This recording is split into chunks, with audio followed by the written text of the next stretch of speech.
Assalamualaikum warahmatullahi wabarakatuh. Perkenalkan, nama saya Indah Triana Reski dengan NIM A1C11925 dari kelas reguler A, Prodi Pendidikan Kimia, Fakultas Keguruan dan Ilmu Pendidikan Universitas Jambi. Nah, pada video kali ini saya akan menjawab pertanyaan nomor 6 pada ujian tengah semester Kimia Organik 3. Nah, untuk itu langsung saja ke pertanyaannya.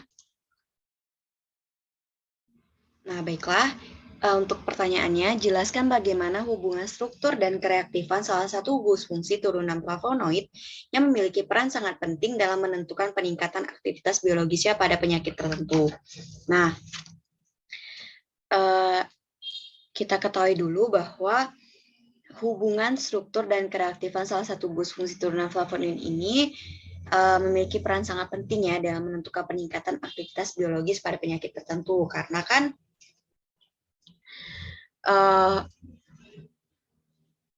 untuk senyawa flavonoid itu sendiri yaitu merupakan salah satu senyawa alami yang banyak ditemukan dalam tumbuh-tumbuhan dan makanan yang menjanjikan untuk mengobati berbagai penyakit seperti kanker, antioksidan, bakteri, radang, disfungsi kardiovaskular, dan mempunyai kemampuan antioksidannya dalam mencegah terjadinya luka akibat radikal bebas. Nah, hal ini dikarenakan kemampuan dalam metilasi flavonoid yang dapat meningkatkan peranan flavonoid dalam bidang obat-obatan. Nah, kemampuan bioaktivitas beberapa golongan senyawa flavonoid ini terutama dalam hal antioksidan, itu di mana aktivitas antioksidannya itu flavonoid itu bergantung pada penataan gugus fungsi pada struktur intinya. Jadi gugus fungsinya itu berpengaruh sekali karena konfigurasi dari jumlah total gugus hidroksi itu secara substansial mempengaruhi mekanisme aktivitas antioksidannya. Nah, di mana kita ketahui hubungan struktur dan kereaktifan salah satu gugus fungsi turunan flavonoid ini yaitu perubahan gugus fungsinya, yaitu posisi-posisi dan keberadaan itu seperti apa. Jadi itu sangat mempengaruhi bagaimana senyawa itu bisa diabsorpsi atau terserap dalam tubuh kita, dan bagaimana senyawa itu bisa didistribusikan di dalam tubuh kita, dan juga dimetabolisasi oleh tubuh kita, dan terakhir bagaimana senyawa itu bisa dikeluarkan atau diekskresi melalui urin dari tubuh kita. Nah, jadi jelas ya bahwa bagaimana senyawa itu atau suatu obat tertentu itu bisa didistribusikan ke dalam tubuh kita. Karena di mana struktur itu menjadi sumber penyakit. Karena disitulah perkembangan biakan penyakit itu. Nah, maka dari penyakit itu bisa dari senyawa penting flavonoid inilah yang bisa didistribusikan ke dalam tubuh kita, dimetabolisasi secara biokimia sehingga untuk mencegah penyakit-penyakit tersebut gitu, untuk mengobati. Nah, kita lihat kemampuan aktivitas biologis terhadap golongan senyawa flavonoid. Kita lihat seperti berikut ini. Nah, namun kita lihat dulu beberapa klasifikasi dari flavonoid atau turunannya. Berikut ada flavons, flavonols, anthocyanidins, terus ada flavanols, flavanons, dan ada banyak lagi nih klasifikasinya. Kemudian, nah ini ada tabel itu kemampuan bioaktivitas beberapa golongan senyawa flavonoid. Nah, di sini kita lihat bahwa ada 7 gugus yang terikat dalam senyawa flavonoid ini. Yang pertama ada katesol, yang kedua ada metil, yang ketiga ada 3-OH, yang keempat ada 4-karbonil, yang kelima ada C2 rangkap C3, itu rangkapnya berada di C nomor 2 dan C nomor 3. Yang keenam ada glikolisasi, O-glikolisasi. Yang ketujuh ada OH yang mengikat C pada nomor 7. Nah, di situ ada 7 gugus mengikat di senyawa flavonoid. Nah, masing-masing gugus ini mempunyai aktivitas tersendiri. Aktivitas tersendiri nih, misalnya pada katesol. Nah, aktivitasnya itu sebagai antibakteri, anti kanker, anti neuropitalogi, kardioprotektif, anti-inflamatori, diabetes, dan antioksidan. Begitu juga dengan yang lainnya. Di sini kan keterangannya berarti ini tinggi ya. Gugus katesol ini berperan sangat tinggi aktivitasnya dalam aktivitas tersebut nih, antibakteri, anti kanker, dan sebagainya. Itu juga yang gugus lainnya. C2 rangkap C3 itu juga. Nah, di mana secara bersamaan untuk flavonoid itu keberadaan ikatan rangkap ini C2 C3 dalam konjugasi dengan C4 itu karbonil suatu kelompok tertentu, pola hidroksilasi terutama bagian katesol. Ini pada cincin B, gugus metoksil juga, dan lebih sedikit ikatan sakarida memberikan sifat antioksidan yang lebih tinggi. Nah, jadi mekanismenya itu mungkin melibatkan planaritas yang berkontribusi pada pergeseran elektron melintasi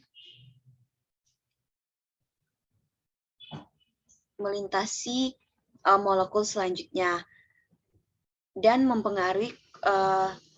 mempengaruhi dari gugus fenolik itu terhadap molekul target seperti enzim yang sesuai dengan polanya.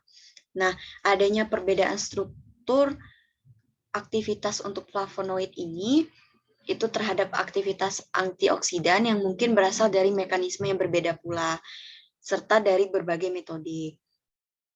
Nah, terlepas dari hal tersebut, pengaruh di antara masing-masing itu bagian fungsional tidak dapat diabaikan. Jadi setiap gugus fungsi ini memiliki aktivitas tersendiri dengan berbagai metode yang berbeda pula begitu.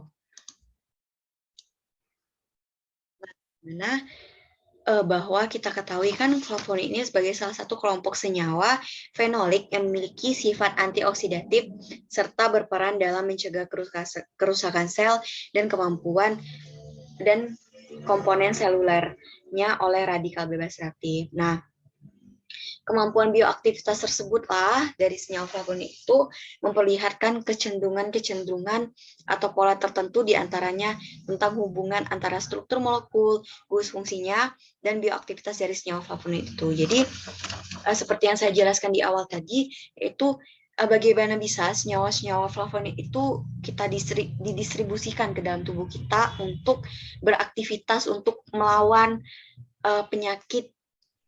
Nah, misalnya tadi katesol, antibakteri, dan juga anti kanker, anti diabetes, antioksidannya tinggi. Nah, jadi disitulah hubungan struktur dan kereaktifan salah satu gugus fungsi yang ada di senyawa flavonoid ini terhadap aktivitas-aktivitas yang dilakukannya.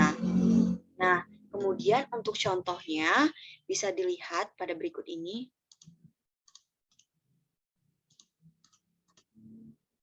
Nah, seperti ini.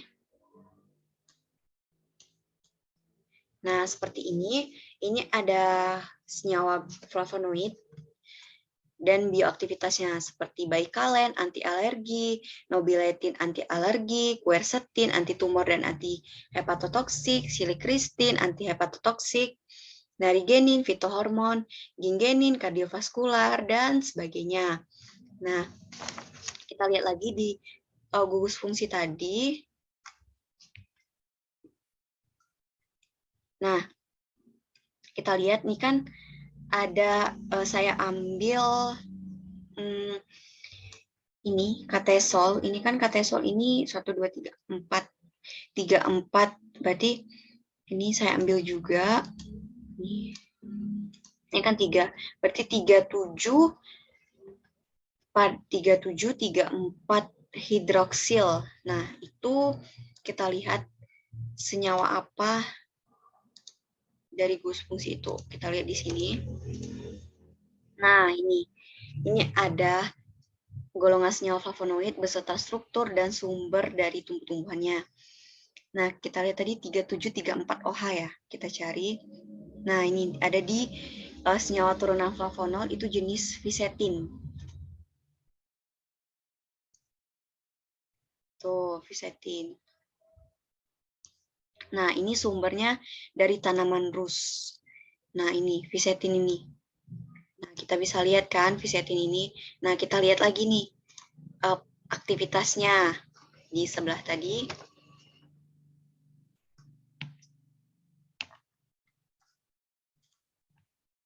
Kita lihat lagi di sebelahnya. Nah, sini sebelah katesol.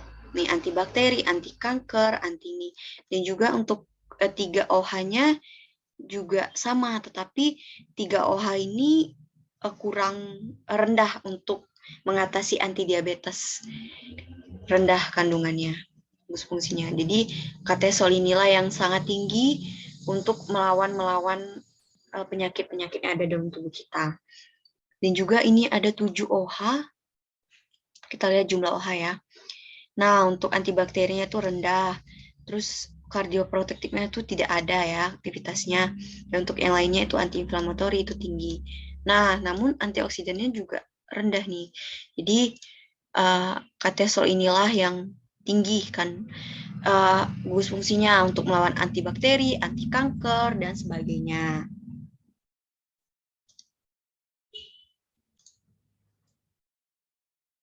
Nah, tadi kan saya mengambil contoh itu fisetin ya, dengan mengandung gugus katesol.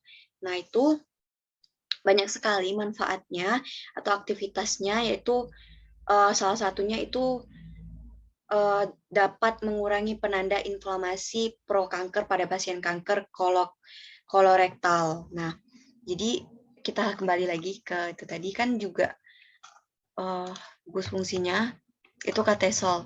Nah, anti kankernya itu sangat tinggi ya untuk mengurangi kanker, mengobati kanker. Kita kembali ke senyawa. Nih, terus dan juga dapat menunda penuaan, dapat mengurangi depresi dan kecemasan, dapat meningkatkan daya ingat, dapat meningkatkan kesehatan kulit dengan meningkatkan kolagen, mengurangi kerusakan UV, ini antioksidannya, dapat membantu mengobati eksim, penyakit kulit, dapat melindungi otak, dan meningkatkan kesehatan kognitif, dapat mengontrol gula darah, nih, anti diabetesnya juga tinggi. Nih, anti diabetes ya, nih, katesol. Dapat melindungi hati dari kerusakan akibat alkohol, nih, antiinflamasi. Dan juga dapat mengurangi peradangan usus besar pada penyakit radang usus, antiinflamasi ya, peradangan. Nah, begitulah beberapa aktivitas yang dapat dilakukan dari gugus fungsi katesol ini yang terdapat pada senyawa golongan flavonoid itu fisetin tadi. Nah, jadi itulah yang dapat saya jelaskan mengenai hubungan struktur dan keaktifannya. Itu saya ulangi lagi bahwa itu hubungannya. Jadi setiap gugus fungsinya itu masing-masing mempunyai aktivitas tersendiri yang dapat berguna bagi tubuh manusia, bermanfaat bagi tubuh manusia untuk mengatasi berbagai penyakit seperti kanker, diabetes, dan sebagainya. Nah, bagaimana senyawa penting itu bisa didistribusikan ke dalam tubuh kita, golongan senyawa flavonoid dengan berbagai macam golongan senyawa flavonoid tadi ya, yang ini tadi. Nah, ini nih bagaimana bisa senyawa ini bisa didistribusikan tadi dengan aktivitas-aktivitas yang sudah ditampilkan tadi.